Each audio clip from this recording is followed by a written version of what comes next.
오늘 다시 이렇게 뵙게 돼서 얼마나 기쁜지 모르겠습니다. 예배에 참석하신 모든 분들을 예수님의 이름으로 환영하고요. 또 이 복된 예배 시간에 함께하게 된 여러분들에게 감사와 또 축하의 말씀을 드립니다. 오늘 함께하고 싶은 말씀은 나는 누구인가, 나는 어떤 사람인가에 대해서 함께 생각해 봤으면 좋겠습니다. 왜냐하면 이러한 주제는 우리의 정체성과 관련된 그런 것이고요. 특히 내가 어떤 사람인가 하는 것이 내가 당면한 어떤 문제를 대응하는 데 있어서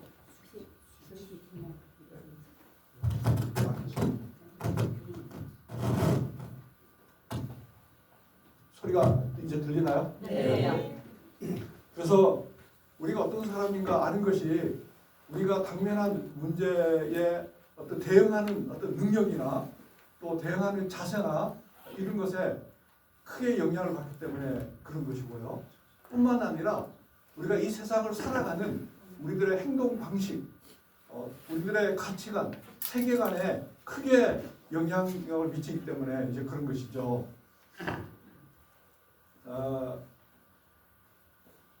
이런 그 독수리 이야기가 있는데요. 어떤 사람이 산에 가다가 독수리 알을 하나 이렇게 둥지에 보면 독수리 알이 있는 걸 발견하고 그 독수리 알을 싹 이제 가지고 와서 그것을 봄에 암탉이 병아리를 이렇게 품는데 거기다가 이렇게 집어넣어놨어요. 그래서 이제 때가 되니까 거기서 병아리 10마리, 그죠? 그리고 또 독수리 1마리, 새끼가 이렇게 나왔어요. 나오니까 엄마 닭이 이렇게 삐약삐약 하면서 가면 병아리들도 삐약삐약 하면서 같이 이렇게 다니는 거예요. 다니면서 뭘 먹냐면은 병아리 주로 뭐 먹죠? 모이도 먹고 있는데 주로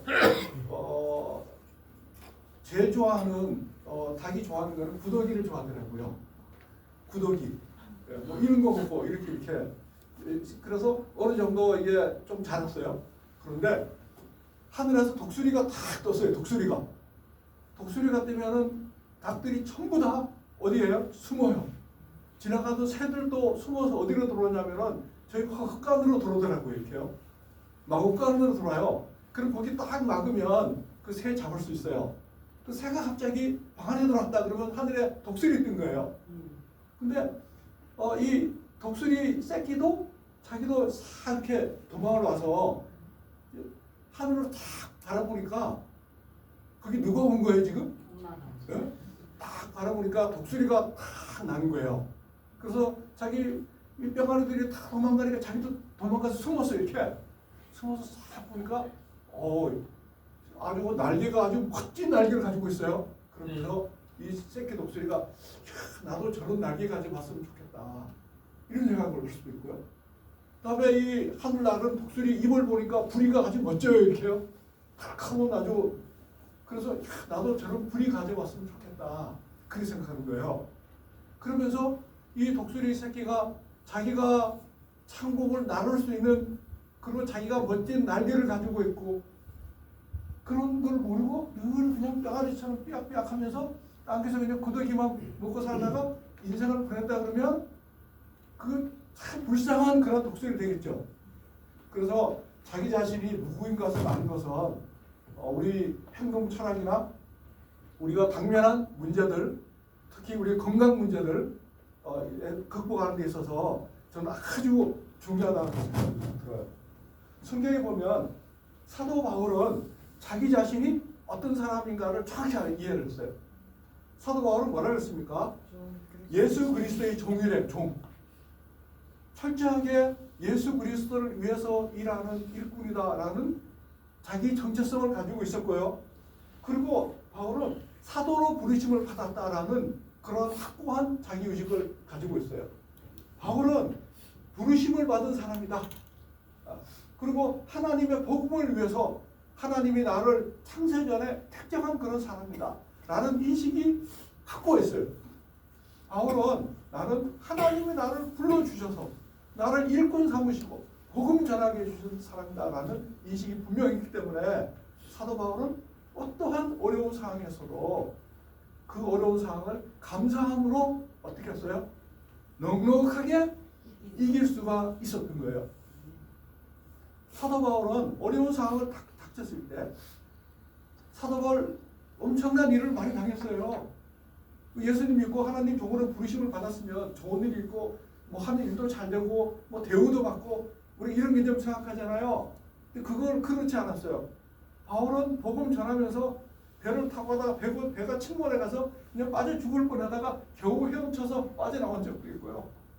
복음 전하다가 붙들려 가가지고 그냥 엄청 많이 그냥 피투성이가 되고 터진 적도 있고 감옥에 갇힌 적도 있고 한겨울 추운데 그냥 쇠고랑 차고 감옥 속에서 찬송 부른 적도 있고 그런데 그 엄청난 그런 시련과 고난을 당할 때마다 바울은 내가 누구인가를 알기 때문에 내 뒤에 나의 백그라운드가 어떠한 것을 알기 때문에 바울은 그 시련에서 어떻게 했어요?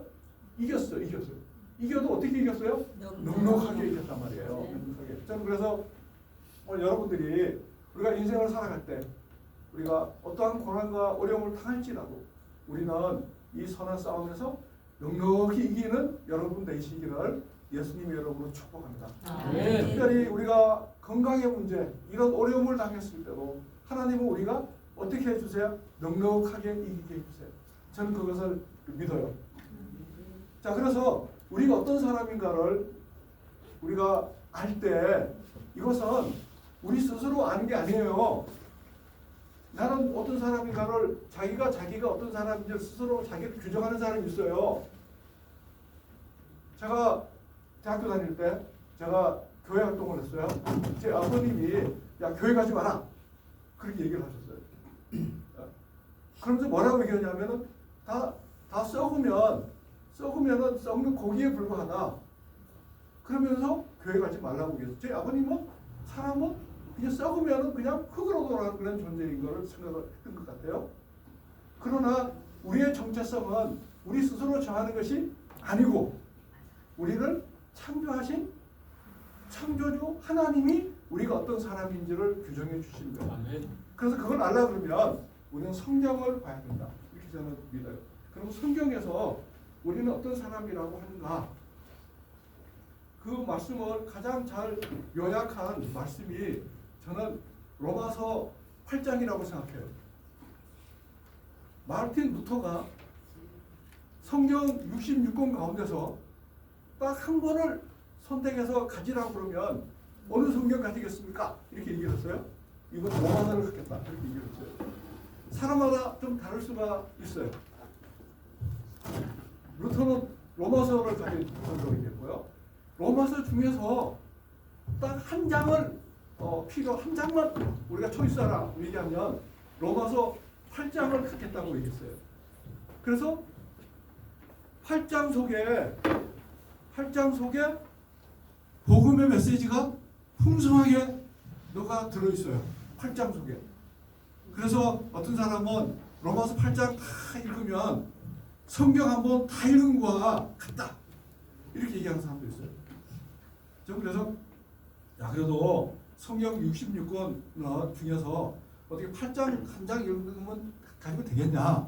전 그래서 한 7장 정도 읽었으면 좋겠다. 저는 이렇게 보내요. 7장 어떻게 읽냐면 제일 처음 책 창세기 1장, 2장, 3장 읽는 거예요. 그런 다음에 성경 제일 마지막 책 요한계시록 20장, 21장, 22장을 읽는 거예요. 네? 그럼 6장 읽었죠.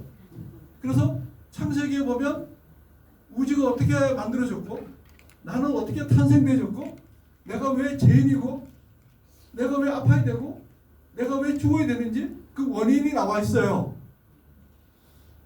그런데 내가 어떻게 하면 안 죽고 내가 하늘나라에 갈 수 있는지 그리고 하늘나라가 얼마나 멋진지 그 내용이 요한계시록 20장, 21장, 22절에 22장이 있어요. 거기는 아픔이 없고 눈물이 없고 죽음이 없는 새하늘과 새 땅에 대해서 기록되어 있죠. 하나님의 보좌에서 생명강이 흘러나오고 그 옆에 생명나무가 있고 12가지 실과를 맺히고 그 생명과를 먹는 그 아름다운 하늘나라에 대해서 상징으로 묘사하고 있어요. 자, 어떤 사람이 거기 가느냐? 그 사람은 바로 그 가운데 예수님을 믿는 사람이 거기 갈 수 있다. 이렇게 얘기하는 거예요. 그래서 저는 성경 앞에 3장, 그 다음 뒤에 몇 장이요? 3장, 그리고 가운데 몇 장? 1장. 예. 그 7장 읽으시면 성경 전체 다 읽은 거와 뭐 하는 거예요? 똑같은 거예요. 이게 복음의 핵심 메시지예요.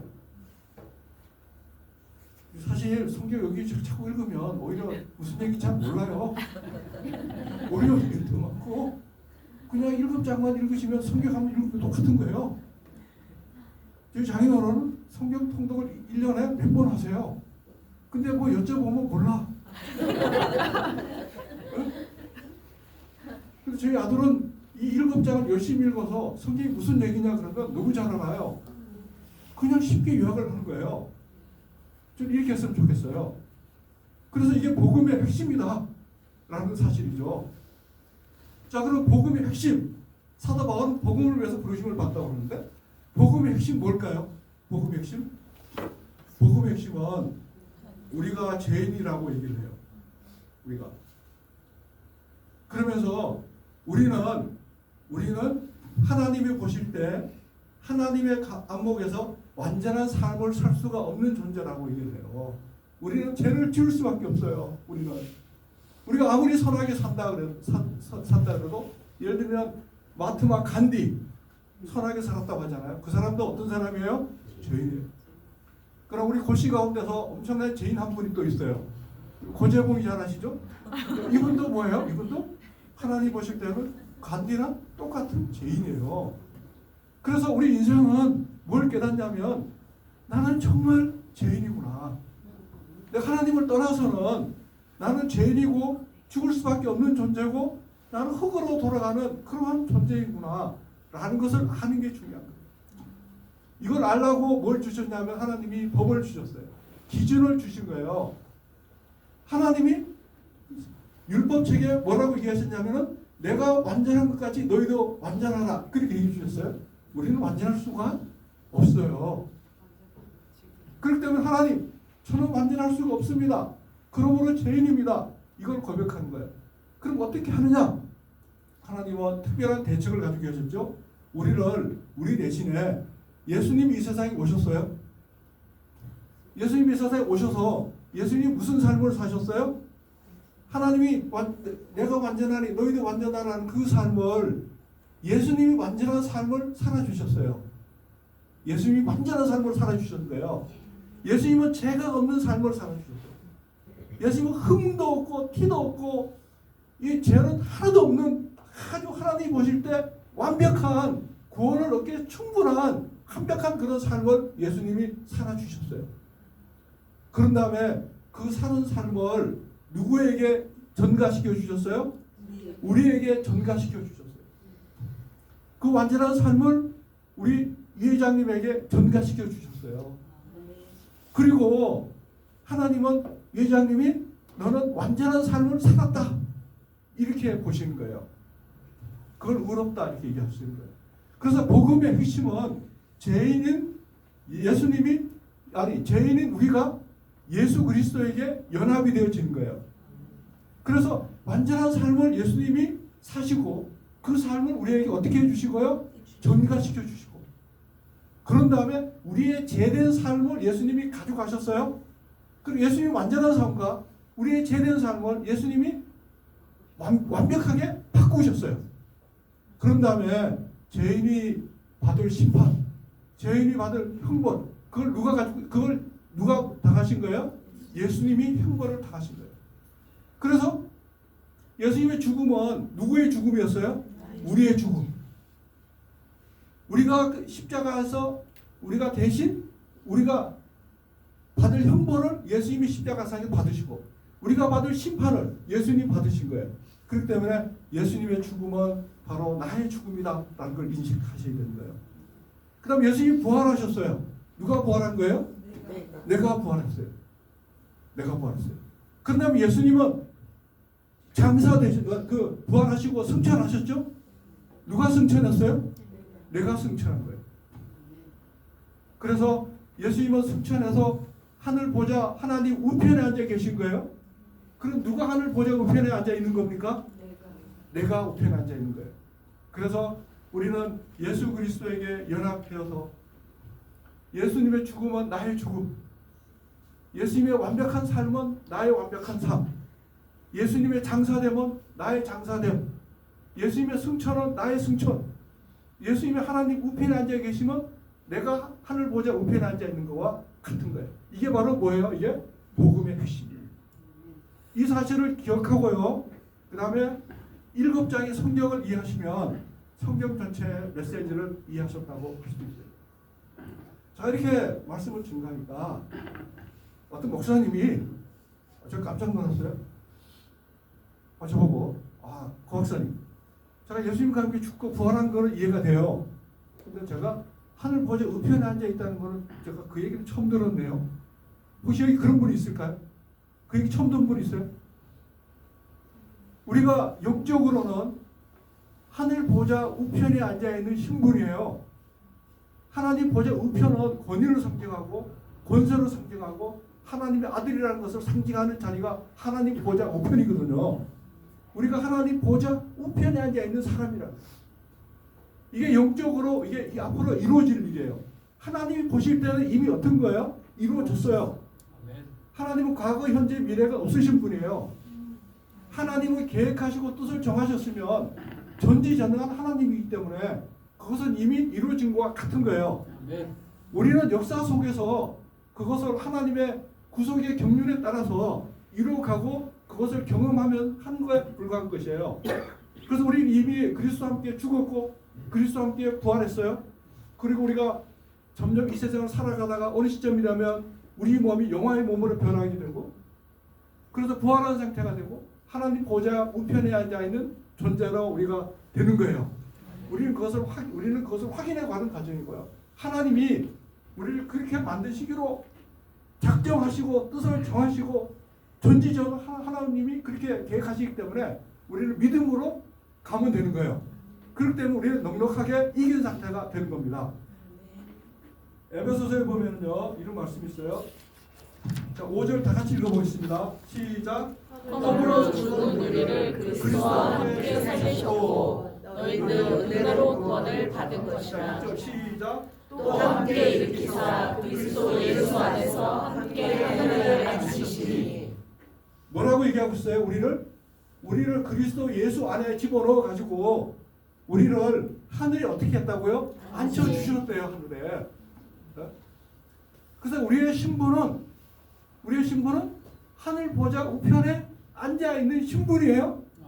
네, 이것을 우리가 실현될 것이다. 이렇게 여러분들은 믿고 우리는 살아가는 겁니다.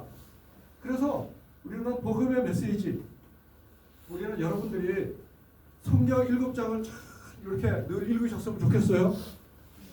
저는 제가 여기 와서 깜짝 놀란 게 하나 있어요. 성경 7장을 읽으면 성경 다 읽은 것 같은데 우리 태면의학이 의원이 뭐냐 제가 여쭤보니까 창세기 1장의 한자와 태자와 성경 제일 마지막 장에 아멘 할 때 맨자와 요걸 따가지고 태면의학이라고 얘기하세요. 이건 더 놀랍지 않아요? 이건 6장이 아니라 맨 끝에 한자와 처음 한자를 합쳐가지고 의학을 만드신 거예요. 그러면서 성경의학이다 이렇게 얘기하셨어요. 참 아주 영감적인 그런 생각이라는 생각이 들어요. 하나님 보실 때는 참 깜찍하다 이렇게 얘기하셨어요. 그러면서 우리 원장님한테 끌어가 한 대 때릴 것 같아요. 여러분들이 그 무슨 의학보다도 태면의학의 핵심 원리가 혈액이 있지 않습니까? 영감적이라고 저는 믿어요. 혈액이 우리가 잘 돌아가게끔 하면 치유하시는 것은 하나님이 하시는 거예요. 우리가 할 일은 혈액이 잘 돌아가게끔 혈액 관리를 잘 하시면 저는 된다고 믿어요. 그런 의미에서 태면의학은 하나님이 주신 의학이다 믿습니다. 자, 그러면 로마서에 나타난 핵심 메시지 시간이 없지만 몇 가지만 짚어보도록 하겠습니다. 첫 번째 메시지 뭘까요? 예수 안에 있는 자에게는 정죄함이 없다. 우리는 더 이상 죄인이에요? 죄인이 아니에요? 죄인이 아니다. 우리는 이 사실 인식하는 게 중요한 사실이에요. 우리가 어떠한 삶을 살았든 간에 하나님이 보실 때는 우리는 죄인이 아니에요? 죄인이 아니에요. 죄인이 아니에요. 그래서 예수 그리스도 안에 있는 자에게는 결코 뭐가 없다고요? 정죄함이 없다. 이렇게 선언을 해요. 이 정죄함이 없다. 우리를 예수 그리스도 안에 집어넣어서 정죄함이 없는 거예요. 그러니까 여러분들 예수 그리스도 안에 들어와야 되는 겁니다. 어떻게 들어와요? 돈으로 들어와요? 믿음으로. 지식으로 들어와요? 아니면 사회적으로 유명한 박사가 돼야 들어옵니까? 간디처럼 뭐 이렇게 선행을 해야 들어와요? 히바이치처럼 아프리카 가서 봉사를 해야 들어와요? 아니에요. 믿음으로. 누구든지 주의 이름을 부르는 자는 뭘 얻으리라? 구원을 얻으리라. 그리스도 안에 들어올 수 있다. 이렇게 얘기하는 거예요. 그래서 내가 믿음으로 그리스도를 불렀으면 나는 그리스도 안에 들어온 거예요. 내가 그리스도라고 부르는 자체는 이게 아무나 되는 게 아닙니다. 성령 하나님이 내 마음속에 조명해 주시고 능력을 주셔야 내가 예수님의 이름을 부를 수가 있는 거예요. 그래서 이런 사람들은 어떤 사람들이냐면 로마서에 보면 전에 지은 모든 죄를 어떻게 해주셨다고요? 간가해 주셨다. 간가해 주셨다.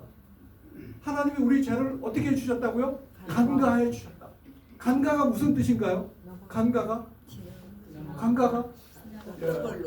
그냥 없는 걸로 그냥 봐주신다. 없는 걸로. 그래서 이거에 대한 제일 정확한 표현이 묻지도 따지지도 않고 어떻게 해주신다고요? 용서해 주신다. 그 내용이에요. 어떤 사람은 우리가 하나님 앞에 모든 죄를 다 고백해야 하나님 용서해 주신다 이렇게 생각하는 사람이 있어요. 그럼 어떤 문제가 생기냐면 그러면 지은 죄를 다 생각할 수 있어야 돼. 그러면 어릴 때부터 지은 죄 다 생각하려면 있어요 없어요? 끝이 없어요. 잊어버렸어. 다 안 돼. 그렇기 때문에 하나님은 묻지도 따지지도 않고 용서해 주시는 거예요. 그리스도 안에 들어오면. 그리스도로 들어오면. 근데 만일 그러면 내가 치매기가 있는 사람은 어떻게 될까요? 그러면 그런 사람은 고백할 수가 없는 거예요. 그러면 그렇기 때문에 하나님은 묻지도 따지지도 않고 용서해 주신다. 강가해 주신다. 저는 그렇게 믿어요. 탕자가 아버지 재산을 가지고 방탕한 생활을 하다가 드디어 이제 어떻게 왔어요? 돌아왔어요. 집에 오면 아버지가 어떻게 해줍니까? 아버지가 이렇게 안아주죠. 그리고 반지를 끼워주고 그러지 않습니까? 그 반지 끼워주고 안아줄 때 야 너 도망갔을 때 너 회개 좀 해야지. 너 가서 무슨 죄 졌냐? 호랑방탕한 생활할 때 너 이런 거 하지 않았냐? 고백해라. 이러지 않았잖아요. 전부 다 그리스도 안에 들어오면은 우리는 정죄함이 없다. 이걸 꼭 여러분들 기억하세요. 그리스도 예수 안에 있는 자는 결코 정죄함이 없다. 이런 사실을 기억하시고요. 그래서 그리고 우리는 하나님으로부터 부르심을 입은 자다라는 걸 꼭 기억하셔야 돼요. 하나님으로부터 부르심을 입은 자다. 우리는 어떤 자라고요? 부르심을 입은 자다. 수많은 사람들 중에서 지금 여러분 여기 계시잖아요. 예배 드리고 있는 사람들이에요. 이게 그냥 된 게 아니에요. 하나님이 어떻게 해주셨기 때문에 불러주셨기 때문에 우리는 부르심을 입은 자예요. 성경은 이렇게 얘기합니다. 우리를 그의 뜻대로 우리를 불러주셨대요. 우리를. 그래서 창세 전에 만세 전에 하나님께서 은혜로 우리를 부르실 것을 하나님이 계획하셨어요. 뜻하셨어요. 그런 다음에 이렇게 불러주셨어요. 자, 이렇게 부르신 다음에 어떻게 했어요? 부르시고 그들을 또한 어떻게 했다고요? 의롭게 해주셨어요. 의롭게. 그래서 부르시고 우리를 의롭게 해주시고, 자, 그다음 의롭게 하신 다음에 우리를 어떻게 했다고요? 영화롭게 하셨느니라. 과거. 하나님은 이미 우리를 영화롭게 하셨다는 사실이에요. 영화롭게 될 것이다. 이거는 우리의 관점이고 하나님의 관점은 우리를 다 불러주셨고 우리를 의롭게 하셨고 우리를 영화롭게 주신 거예요. 아멘. 얼마나 감사해요. 아멘. 이 사실을 꼭 기억해요. 자, 그러면 문제가, 자, 나는 정말 하나님이 나를 불러주신 자일까? 어떻게 알죠? 하나님이 나를 정말 의롭게 하셨을까요? 하나님 나를 참으로 영화롭게 하셨을까요? 그거 어떻게 알아요? 예? 그걸 어떻게 하나님이 나를 불러주실지 어떻게 하냐 말이에요. 그냥 내 생각이 그런 것 같아요. 성경은 이렇게 얘기합니다. 하나님을 사랑하는 자. 어떤 자요? 내가 하나님 사랑하는지 안 사랑하는지 보면 알 수 있어요? 내가 하나님 사랑하면 하나님 나를 어떻게 한 거예요? 나는 부르심을 받은 자예요. 나는 의롭게 된 자고 나는 영화롭게 된 자고. 그래서 여러분들 하나님 사랑하세요? 네. 네? 하나님. 어떤 사람은 하나님 무지 사랑하는데 왜 하나님 사랑하냐 그러면 하나님이 나를 복을 주시기 때문에 나를 앞으로 부자를 만들어 주실 거기 때문에 하나님 사랑한대요. 이런 사람들은 다시 부자가 되면 그럼 하나님 잊어버리고 안 사랑할 수 있죠. 이건 하나님 사랑하는 참모습이 아니에요. 나는 하나님 없으면 도저히 살 수가 없습니다. 온 우주를 다 주고 세상에 돈을 다 줄지라도 저는 그것보다는 하나님 없으면 못 삽니다. 이런 고백이 마음속에서 나온다면 그 사람 하나님 사랑하는 사람이에요. 하나님이 그 사람의 절대예요. 나를 창조한 그분이 내 삶의 절대이다. 이게 하나님 사랑하는 거예요. 그렇기 때문에 그 하나님 내 너무 소중해. 그러니까 나는 그 소중한 하나님은 이웃에게 전해주고 싶어. 그 이웃 사랑하는 모습으로 나타나는 거예요. 그게 하나님 사랑하고 이웃을 사랑하는 모습이에요. 이런 사람은 다 전부 다 부르심을 입은 자들이고요. 그리고 이 부르신 자들은 하나님이 미리 아신 자예요. 미리 아신 자고 그 다음에 미리 뭐예요? 정하신 자예요. 미리. 그래서 이런 근원이 엄청난 깊은 근원을 가지고 있어요. 그러나 우리의 존재가 우연히 만들어진 그런 존재가 아니고 하나님이 우리 미리 뜻을 정하시고 계획을 정하셔서 창세전에 하나님 우리를 사랑하시기로 하나님이 결정하셨어요. 그런 다음에 우리를 예수 그리스도 속에 집어넣기로 작정하시고 예수님이 십자가에서 달려서 우리를 구원하시기로 작정하신 다음에 그런 다음에 성령 하나님을 통해서 우리를 역사 속에서 예수님 안에 뭐 하는 거예요? 집어넣는 거예요. 연합을 시켜서 우리를 영화롭게 하셔서 궁극적으로는 하나님의 뭐 만든다고요? 자녀로 만드는 거예요. 그럼 우리 하나님 자녀 되면 영화로운 몸이 되겠죠. 무슨 몸이 된다고요? 영화로운 몸이 되는 거예요. 여기서 중요한 포인트 중에 하나는 성화되고 있어요, 없어요? 성화되고 있습니까, 없습니까? 성화되고는 없어요. 그냥 우리는 그리스도의 부르심을 받는 그 순간부터 우리의 삶 자체가 성화되어가는 삶이다 이렇게 얘기할 수가 있어요. 그리고 이 성화된 영혼은 오해를 불러일으킬 수가 있어요. 뭐 아주 도덕적으로 완벽한 삶, 뭐 이런 거 있잖아요. 이런 거는 성경에 없어요. 우리의 삶은 하나님 우리를 어떻게 해주셨다고요? 불러주셨고 우리를 의롭게 해주셨고 우리를 영화롭게 해주셨다는 이 인식이 우리의 삶의 철학을 결정하는 것이다. 이렇게 저는 믿고요. 그리고 우리는 하나님을 사랑할 때 우리는 더욱더 확고한 믿음을 우리는 가질 수가 있어요. 그래서 우리가 이 부르심을 받은 거는 디모데후서에 보면 오직 자기 뜻과 영원한 때 전부터 예수 그리스도 안에 우리를 집어넣어서 하나님의 은혜로 이렇게 해주신다는 사실이에요. 이 은혜를 알면 이 하나님의 깊은 사랑을 알면 우리는 더욱더 누구를 사랑하게 돼요? 하나님을 사랑하게 돼요. 그래서 하나님을 사랑하는 것은 우리가 하나님을 아는 만큼 하나님을 사랑하게 돼요. 그래서 바울은 에베소서에서 3장에 보면 하나님의 그 사랑, 그 높이, 넓이, 깊이를 너희가 알아야 된다. 그렇게 얘기를 하는 것이죠. 제가 그래서 우리를 그리스도와 함께 올리셨고요. 그래서 우리가 영화롭게 되는데 우리 몸이 영화롭게 변하게 될 그런 존재예요. 아셨죠? 우리 다 같이 읽어보겠습니다. 빌립보서 밑에 다른 것이 시작. 그분의 낮은 몸을 자기의 낮은 몸을 자기의 영광의 몸의 형체와 같이 변케 하시느니라. 자, 이 말씀 엄청난 말씀이에요. 우리 몸이 어떻게 변한다고요? 영광의 몸의 형체처럼 변한대요. 누구처럼? 예수님처럼. 예수님처럼. 저는 참 이게 어떤 모습인지 참 궁금해요. 이 어떤 모습인지 우리가 사람의 언어로 형용할 수가 없는 거예요, 사실은. 왜냐하면 사람의 언어는 경험에서 나오고, 그렇기 때문에 경험한 게 아니면 인간의 언어로는 표현하기가 불가능한 겁니다. 저는 그래가지고 하나님이 영광의 몸으로 어떻게 변하는지 알라고 교훈을 주셨다고 믿어요.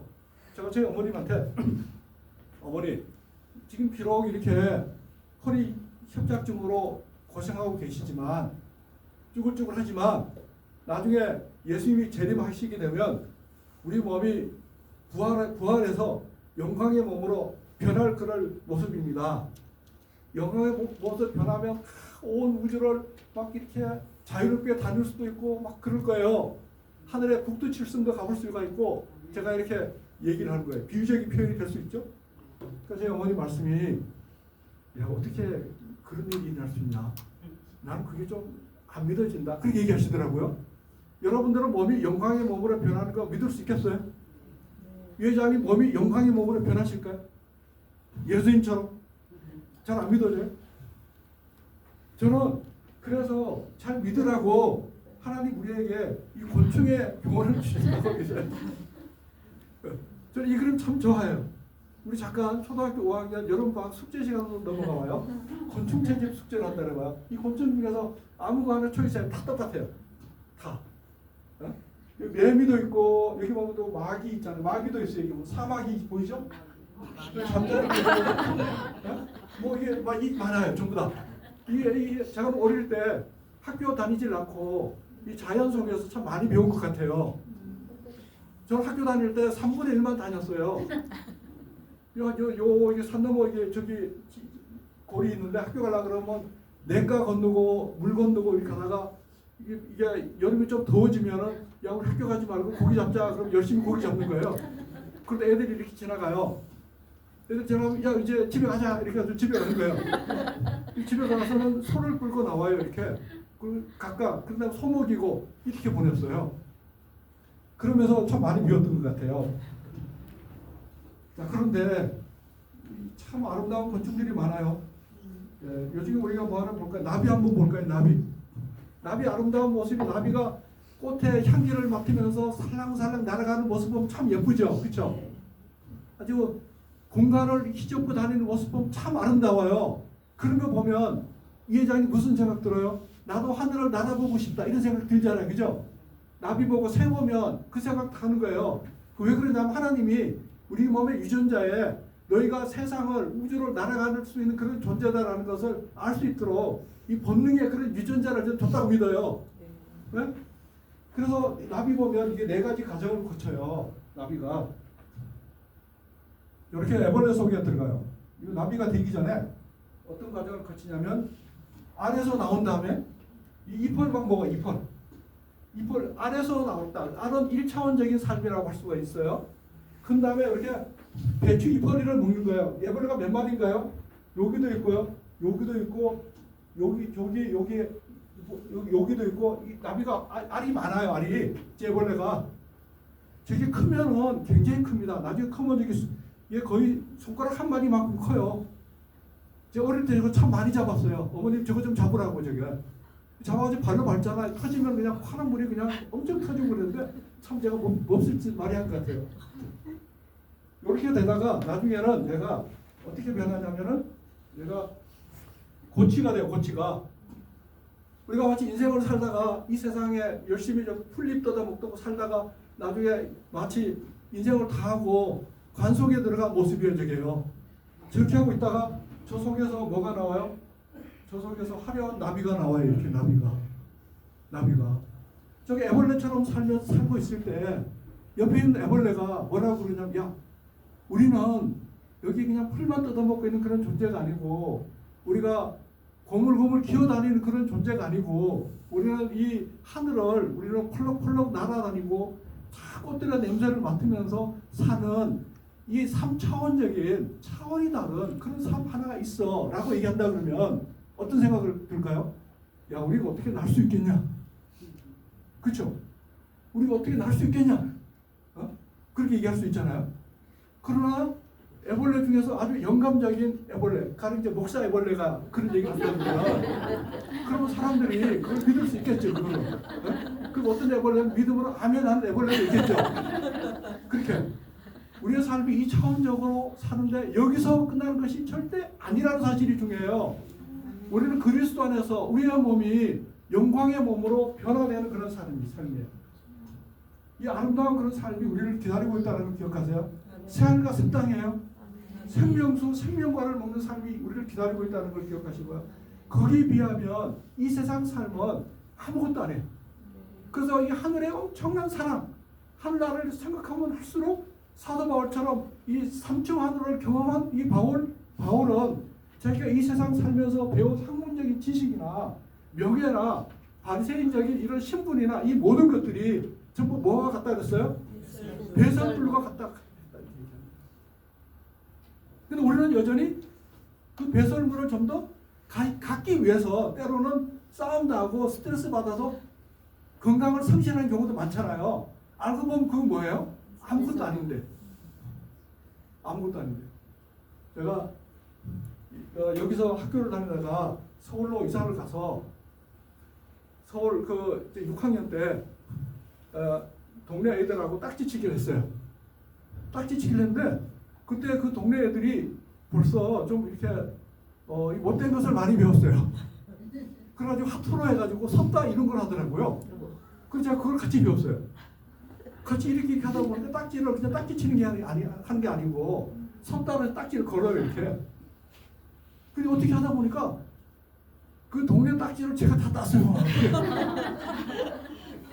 그래서 동그란 이 딱지를 고무줄에다가 이제 100장씩 고무줄에 이렇게 묶으니까 김밥 싸는 것처럼 딱지를 딱 해서 라면 상자에 넣으니까 거기 꽉 차는 거예요. 이야, 이제 어떻게 동네 딱지를 내가 다 땄구나 이게. 얼마나 뿌듯한지 모르겠어요. 그래가지고 딱지를 따가지고 집에 이제 좀 저녁이 됐죠. 딱 가지고 가니까 저희 아버님이 야 이놈의 새끼 공부를 안 하고 맨날 딱지 치기만 하고 너 이거 뭐야 이게. 그러더니 딱지를 뺏어가지고 어디다 가요? 화장실에다 그냥 집어넣은 거예요. 근데 화장실은 이런 화장실이 아니고 우리가 얘기하는 똥똥간이었어요. 한번 볼일 보면 물이 튕기면 이렇게 피해야 돼. 그런 화장실이었어요. 그다 집어넣었어요. 절망적이었어요 제가. 정말 너무 막 절망적이었어요. 그런데 아버님이 주무시더라고요. 다음에 그걸 꺼냈어. 이걸 이제 집게로 꺼내가지고 그거를 그 다음에 그 물에다가 씻었어. 씻고 그다음에 그걸 말렸어. 그 자세히 냄새를 맡으니까 냄새가 좀 나가지고. 그래서 야 이거 그냥 버리기 아까우니까 그 다음에 다시 불렀어요. 걔네를 다 불렀어. 야 너희들 다시 내가 줄게 이거 가지고 와. 주니까 너무 좋아해. 너무 좋아해. 제가 그때 두 가지를 경험했어요. 다 가져봐야 절망이구나 라는 거. 나눠주는 게 이렇게 기쁜 거구나. 그래가지고 제가 저는 뭐든지 가지고 있으면 자꾸 나눠주는 습관이 생겼어요. 그래서 저희 어머님이 저보고 뭐라 그러냐면 너는 좁쌀 기 떨어진 것도 너한테는 남지 않는다. 너는 나눠주는 걸 좋아하니까. 그런 얘기를 했어요. 어떻게 보면 우리가 참 이렇게 움켜쥐려고 내 온 몸을 투자해가지고 바친 것들이 어떻게 보면 화장실에 버리는 딱지 같은 걸 수도 있고요. 그래서 사도 바울은 내가 예수 그리스도를 아는 지식이 얼마나 귀하고 고귀한지 다른 모든 것들은 다 배설물로 이긴다. 그렇게 얘기했잖아요. 이런 마인드가 있으시면 여러분 치유는 금방 되는 거예요. 아셨죠? 내가 찾고 있는 것을 놓고 그리스도로 채우면 그죠? 그러면 그냥 치유되는 거예요. 물론 태매 미학을 하면서 해야 돼요. 왜냐면 여건을 풀어줘야 되니까 우리 갈 건 다 하고 그 다음에 하나님이 하실 걸 해야 되잖아요. 우리는 거기 안 하고 그러면은 늦어지게 되는 거예요. 그리고 우리는 부르심을 받은 자고 우리는 영화롭게 된 자다라는 걸 저는 이런 고충을 통해서 이미 그때 상당한 부분 얻을 것 같아요. 그래서 이런 거를 이 잠자리도 똑같아요. 잠자리도 알을 놓고요. 속에서 이렇게 수채로 자라고 허문을 벗고 허문 한 7번 정도 벗어요. 그런 다음에 화려한 삶이 기다리고 있어요. 이런 이거 잡아먹다가 물속에서 올라와서 잠자리가 돼서 하늘을 멋지게 난 이런 존재. 여러분들은 전부 하늘을 나는 그런 존재가 되는 겁니다. 네? 이런 존재라는 걸 인식하셔야 돼요. 그리고 뭘 더 조심해야 되냐면 이게 사마귀도 좀 조심하셔야 돼요. 네? 이 세상 살아가다 마귀도 만납니다. 아셨죠? 네, 마귀 만나면 안 돼. 마귀 만나면 이렇게 마귀가 이렇게 뜯어먹어요. 이렇게. 마귀가 매미 잡아먹는 거 보이시죠? 마귀가 이렇게 매미를 이렇게 씹어먹는단 말이에요. 그래서 우리가 이렇게 되지 않기 위해서 우리는 더욱더 뭐 해야 되냐면 기도하고 서로 돕고 이렇게 되는 거예요. 그래서 우리 몸이 영화의 몸으로 바뀌어요. 언제 바뀌냐면 빨간 글씨 읽어보겠습니다. 시작. 그리스도 안에서 죽은 자들이 먼저 일어나고 우리 살아남은 자들도 그들과 함께 구름 속으로 끌려 올려서 그리스도를 영접하는 일이 있게 돼요. 예수님이 재림할 때 우리가 무덤 속에 있을지라도 하나님 보실 때 우리가 죽은 사람을 일으키지 않고 우리를 어떻게 만든다고요? 영광의 몸으로, 부활의 몸으로, 그렇죠?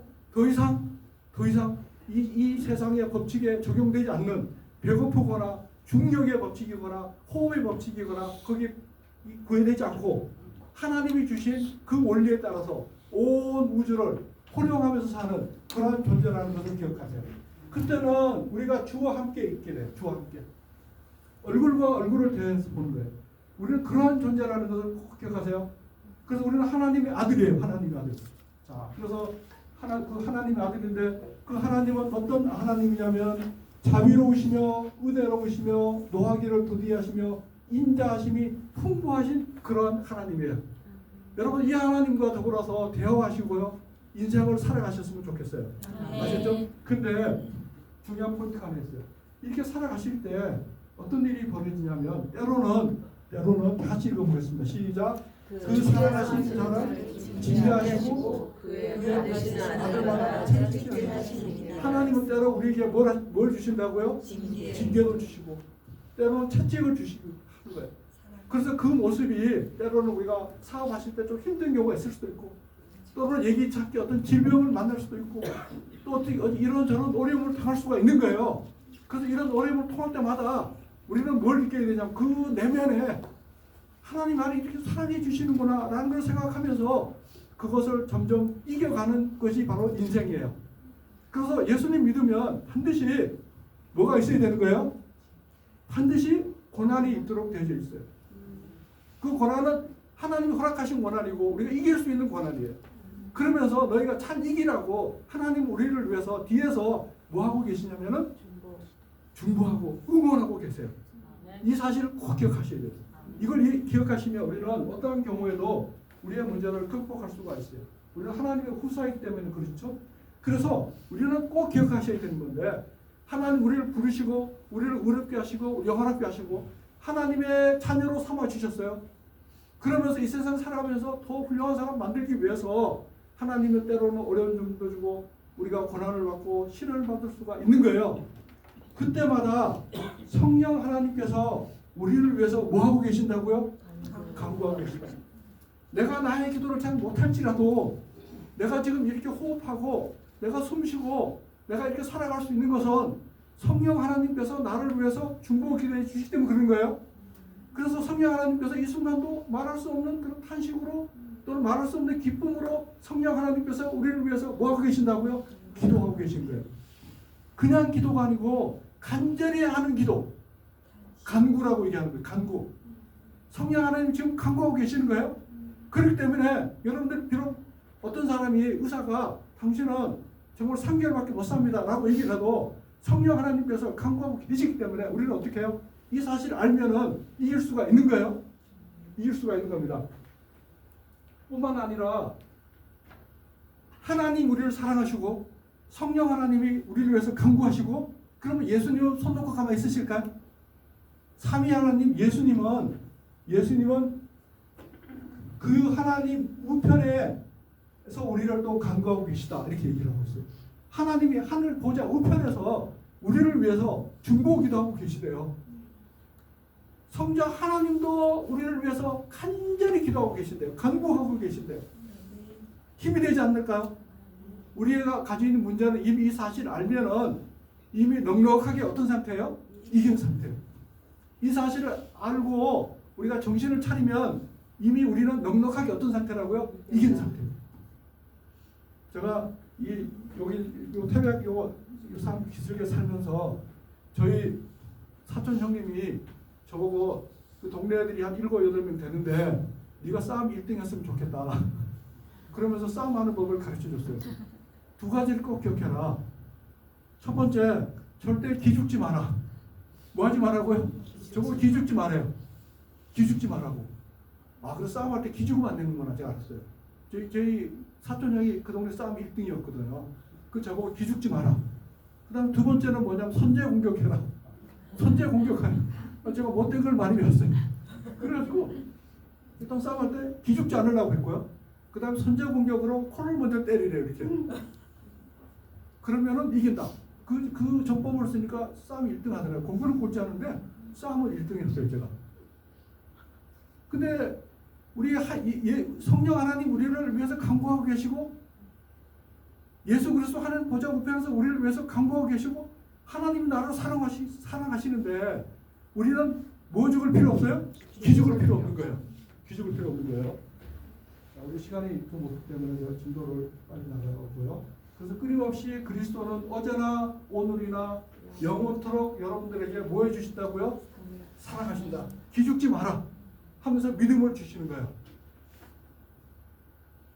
자, 그렇기 때문에 우리는 이렇게 얘기할 수 있어요. 자, 다 같이 읽어보겠습니다. 8장 31절 시작. 그런즉 이에 대하여 우리가 무슨 말하리요? 만일 하나님이 우리를 위하시면 누가 우리를 대적하리요? 하나님 우리를 위하시면 어떻게 한다고요? 누가 대적하리요? 하나님 우리를 위하시면 누가 대적하리요? 예, 우리는 어떻게 한다고요? 넉넉히 이긴다고. 넉넉히. 자, 다시 읽어보겠습니다. 37절 시작. 그러나 이 모든 일에 우리를 사랑하시는 이로 말미암아 우리가 넉넉히 이기느니라. 예. 우리가 환난이나 공고나 핍박이나 가난이나 어떠한 위험이나 정말 생명을 잃을 것 같은 그런 위험 속에서도 우리를 사랑하신 이로 말미암아서 어떻게 된다고요? 넉넉히 이깁니다. 두 단어 두 문장을 기억하세요. 누가 대적하리요? 아셨죠? 어떻게 한다고요? 누가 대적하리요? 그 다음에 넉넉히 이깁니다. 왜냐? 우리가 그리스도 안에 있으니까 우리 그 기억을 꼭 하셨으면 좋겠어요. 마지막으로 예언하고 마치도록 하겠습니다. 이 학생들은 제가 석박사 가르친 학생들이에요. 제가 많을 때는 외국인 학생들은 한 20명 정도 되고 있었어요. 그런데 그때 보이는 여학생 얘하고 얘 두 명이 좀 비슷하게 생겼죠. 둘 다 고아예요. 고아인데 저 앞에 있는 애가 고아원 선배고 온 다음에 자기 동생 같은 고아 한 명을 또 데리고 왔어요. 데리고 왔는데 얘는 남수단 전쟁고아예요. 그런데 얘가 이제 얘가 학교에 이제 왔어요. 왔는데 2월 말에 왔는데 신발도 거의 없고 여러 뭐 비슷한 걸 입고 왔어요. 그러면서 교수님 저 돈이 없어요. 그러는 거예요. 그래서 거지 근성 있으면 안 되잖아요. 그래서 아주 혼을 내줬어요. 야, 돈도 없는데 임마 여기 학교에 어떻게 왔어? 제가 이렇게 얘기를 하고 그런 다음에 제가 제 신발도 주고 제 매트도 줬어요. 그러니까 집에 가니까 제 아내가 어제 산 그 기계 이게 그 어디 있냐고 물어보는 거예요. 그래서 제가 줬다고 얘기를 하니까 저보고 뭐라고 막 그러더라고요. 그런데 가르쳐 보니까 하는 게 하나도 없어. 하는 게 너무 없는 거예요. 그러니까 실험시키기가 힘들어. 그 비싼 재료 많이 쓰면 제가 힘들거든요. 저도. 저 어떤 재료는 한 1g에 100만 원 가는 것도 있어요. 근데 그거 써서 허비해버리면 힘들고 그래서 일단 이 중에서 이제 좀 똘똘한 애 한 명한테 붙였어요. 너는 얘 졸졸 따라다니면서 뭐하는지 그대로 배워라. 그래서 석사를 졸업시켰어요. 석사 졸업할 때 여전히 많이 부족했죠. 그리고 많이 부족해서 얘를 계속 근데 야 너 이제 석사 졸업했으니까 너 이제 너희 나라로 가라. 그러니까 아 교수님 저 박사까지 할래요. 아 그러는 거예요. 나 갔으면 좋겠는데. 그래서 저기 순천에 제 제자가 대학 교수인 애가 하나 있어요. 그 전화해서 야 너 얘 좋은 학생 하나 있는데 너 얘 박사과정 좀 받아라. 얘는 돈이 없어서 그 대신 월급은 한 달에 한 200만 원 줘야 된다. 그 친구가 마치 큰 연구 과제를 땄대요. 인력이 필요하대요. 그래서 얘를 보냈어요. 제가 보내면서 지금 걱정을 많이 했어요. 무슨 걱정을 했냐면 가서 욕 먹을 것 같아서. 그래서 내가 뭐라고 얘기했냐면 너 거기 가서 철저하게 기도해라. 기도하면서 아무리 어려운 일이 있어도 누가 대적하리요? 내가 넉넉히 이기리라. 로마서 8장을 계속 읽고 외워라. 그러면서 그렇게 해라. 그럼 하나님 너에게 지혜 주실 거다. 그렇게 얘기했어요. 그리고 거기 내려가면 영어 하지 말고 한국말 열심히 배워라. 그렇게 얘기를 했어요. 그래서 제가 시킨 대로 그대로 했어요. 그런 다음에 이제 보냈어요. 근데 그 다음날 일주일 되니까 얘가 또 교회에 온 거예요. 야, 어떻게 너 교회 왔냐? 거기서 순천에서 대전까지 교회 또 와요.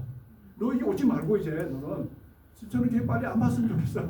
그리고 너는 거기에 적응을 해라. 그렇게 보냈어요. 그러지만 얘가 제 얘기를 잘 들어요.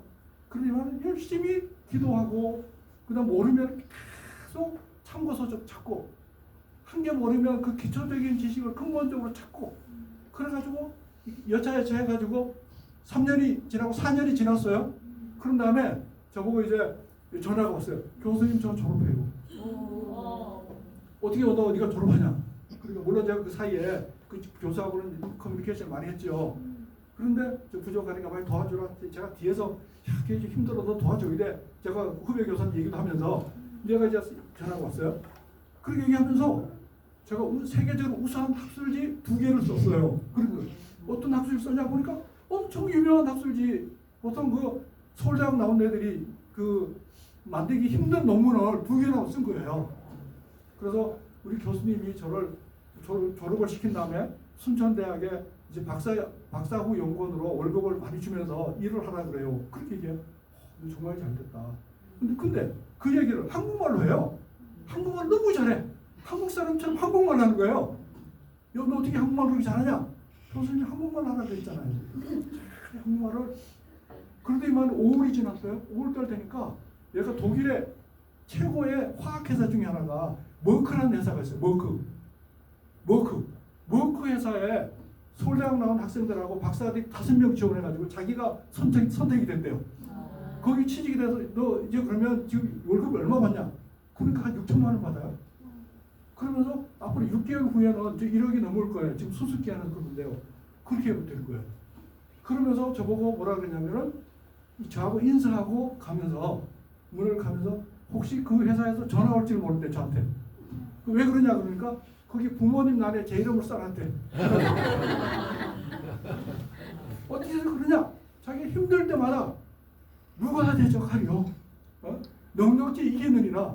이것을 계속 반복해가면서 기도하면서 나가다 보니까 자기의 어려운 점을 극복했다. 이렇게 저는 그리스도 안에 있는 우리들에게는 혈압이 아무리 높아도 전립선이 아무리 약해도 하나님이 나를 위하시면 누가 뭐라고요? 대적하려.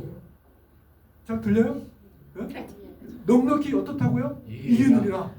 넉넉히 이기는 여러분 되기를 바라면서 마치겠습니다. 감사합니다.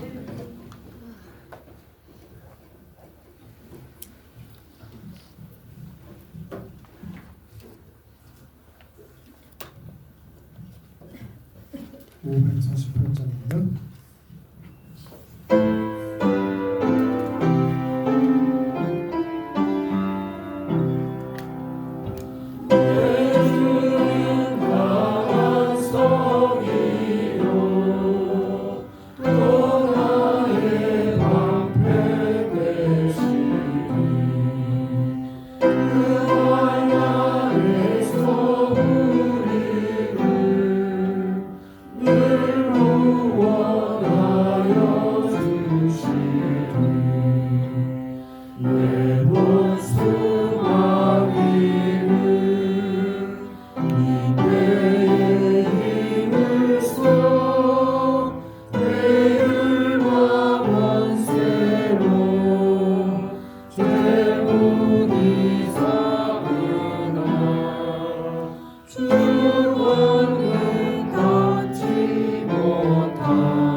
자비롭고 은혜로우신 하나님, 아멘. 저희를 사랑하신 하나님의 사랑과 예수 그리스도의 은혜와 성령님의 감동 감화하신 교통하심이 오늘 예배에 참석하신 모든 교우들 위해 또 몸이 아픈 상처 위에 영원토록 함께해 주셔서 우리가 승리하는 기쁨을 넉넉히 누릴 수 있도록 축복하여 주시옵소서. 아멘. 이미 우리를 치유하심을 믿고 하나님께 감사하는 생애를 살 수 있도록 인도하여 주시옵소서. 아멘. 예수님 이름으로 간절히 기도하옵나이다. 아멘. 감사합니다.